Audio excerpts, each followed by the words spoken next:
Now let's look at multiplying with circles. So we're looking at 1/2 times 1/8. So we're looking at half of 1/8. So I'm going to draw an eighth.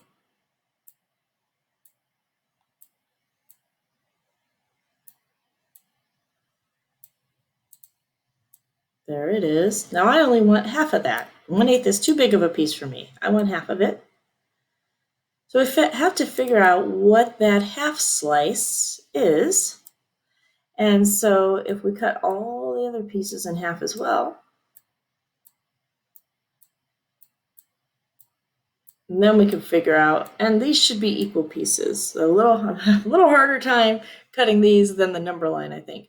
So if I start here, 1, 2, 3, 4, 5, 6, 7, 8, 9, 10, 11, 12, 13, 14, 15, 16. These are sixteenths. So there we see what that means when we're looking at a shape. 1/2 times 1/8 is 1/16.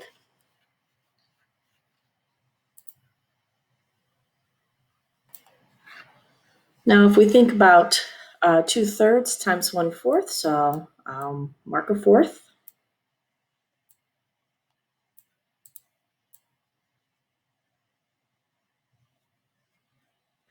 Got a little carried away there.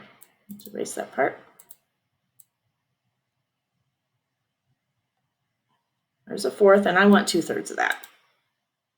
I'm going to cut it into thirds and tell myself that I only want 2/3. I don't want that much food, or pie or pizza or whatever. So I have to mark all of them. So I'm going to cut them all into thirds so I can figure out what that's 2 of.